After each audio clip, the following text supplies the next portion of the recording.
Yo, what's up family? Before we start the video, please leave a like, subscribe, and share to any and everyone that you can, just so we can get out there a little bit more. With that being said, let's get right into the video. The trade deadline is officially past us, and even though there weren't any star level players moved or even all-star players, there was a lot of motion and it was a fun one. But today I'll be picking my deadline winners and losers, and just because your team isn't a winner in my book doesn't mean they didn't get better, so just a disclaimer. My first obvious winner is the New York Knicks. I dropped a video specifically on the Knicks deal. If you want to watch that after you watch this one, link will be in the description. But just to reiterate some of the things I said before, this deal makes the Knicks real contenders in the Eastern Conference. Alec Burks is coming back to the Knicks. He's 6'5", can play 1 through 3, a really solid veteran who understands the principles of Tom Thibodeau, and he also spaces the floor, shooting 39% from 3. He can run your offense one play, and he can go back to being your catch and shoot guy another play without batting an eye. He's a very important veteran come playoff time. Now, Bojan Bogdanovic, again, to me, is one of the most underrated scorers in the league. Coming off an injury to start the season, he's acting like he never got hurt, averaging 20 points on 42% from behind the arc and 47% from the field, and his percentages might even get better just because he's playing with better guys. I do want to see how Randall deals with this. Not that I think he'll fuck it up or anything, but he's averaging 5 assists this season, so we know he's a good passer, but sometimes you still see flashes of him forcing shots, and I think he would benefit from these acquisitions like Brunson will. I just want to see him continue to make the correct reads, now having even more shooting around him. And again, the spacing that Burks and Bogdanovic both provide is going to do wonders for Brunson and Randall, and the Tips team that hangs their hat on the defensive side of the ball might have just built one of the more explosive offenses we will see in the playoffs while keeping that intensity on the other end. And lastly, they did all of this only giving up a young Quinn Grimes, some second round picks, and some salary fillers. Next obvious winner is the Dallas Mavericks. They acquired PJ Washington from the Hornets and Daniel Gafford from the Washington Wizards. They sent Rashawn Holmes in the 2024 OKC first to the Wizards to get Gafford, and they sent Grant Williams, Seth Curry, and the 2027 top 2 protected first to the Hornets for PJ. Starting off with the PJ deal, I did believe that the 2027 pick was a slight overpay when you just think of the uncertainty, but from the Mavericks standpoint, you fully believe you'll still have Luka, so you're sitting pretty if he's there. PJ is averaging 13 points and 5 rebounds this season, but he's only shooting 32% from 3. I think a part of that is he just doesn't get that many open looks.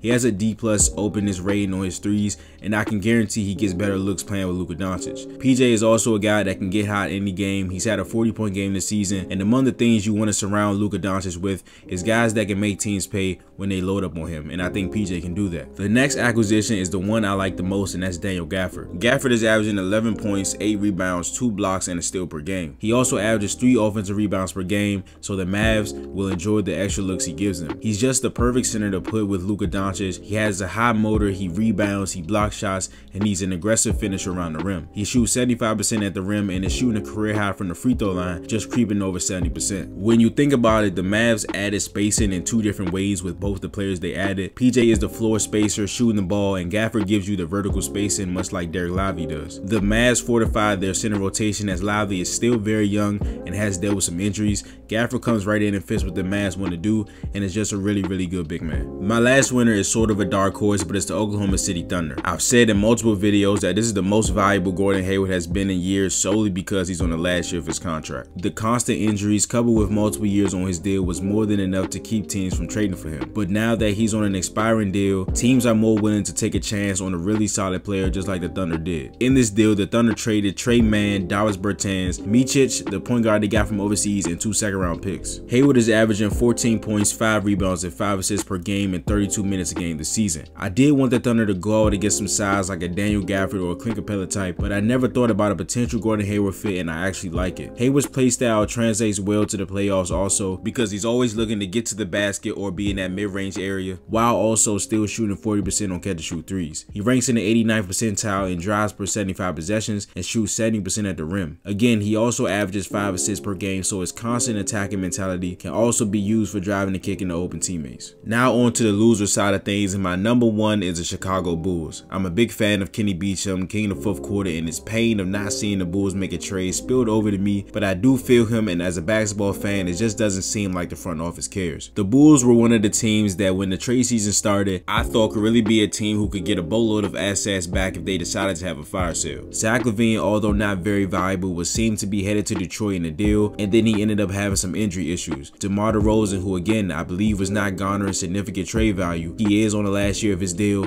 and he's most likely going to walk for nothing. Alex Caruso, who is a guy we know has immense value in this league, and the Bulls decided not to pull the trigger on a trade involving him. Andre Drummond has been solid this season, and 2 teams were calling about him at the deadline, and the Bulls hung up the phone without a deal. Torrey Craig is a vet that most contenders would love to have, and no deal there either. But the worst thing of all is that the Bulls did absolutely nothing. It would be one thing if I thought they just have a fire sale, and instead they decided to be buyers and go for the playoffs. But they absolutely did nothing, like everything was all good, and it in fact isn't. The Bulls also haven't made a trade since 2021. I'm not sure any real fan has hope at this point, but I hope this offseason is better. Kobe White for most improved player. Lastly is the Golden State Warriors. The Warriors have been through a lot this year outside of basketball with the passing of Decky, their assistant coach, so we really feel for them on that one. On the basketball front, this team is bad and just doesn't seem to have enough. Maybe my expectations were too high, but I really feel like the Warriors needed help if they were hoping to put a legit playoff team around Steph Curry. Andrew Wiggins has been bad this season, Klay hasn't been himself, Draymond has been in and out the lineup for various reasons, and Chris Paul hasn't played in some time. The one bright spot other than Curry, of course, is the recent play of Jonathan Kuminga. Now I know he's been playing very good, but if the sentiment around the organization is to put a potential winner around Steph, there's no way neither Kuminga or Moses Moody goes out the door for at least something. Reports came out before the deadline that the Warriors and Pacers had a framework for a Pascal Siakam deal, but Golden State wasn't willing to give up Kuminga. Whether you think Pascal is worth giving up Kuminga is valid either way, but again, if you're keeping your best asset other than Steph right now, I don't know how you're going to get better. What makes it even trickier is that the Trailblazers have the Warriors' first round pick this year. It's top 6 protected, so the Warriors have 2 options. They could have either made a move to get better so the pick isn't that high, or they could bottom out and hope that they get into the top 6 of this upcoming draft. I just thought the Warriors were serious about getting better, but again, they don't have a lot of assets, so I'm going to assume the right deal just didn't show itself. But that is the end of the video. If you enjoyed it, please leave a like, subscribe, and share to any and everyone that you can,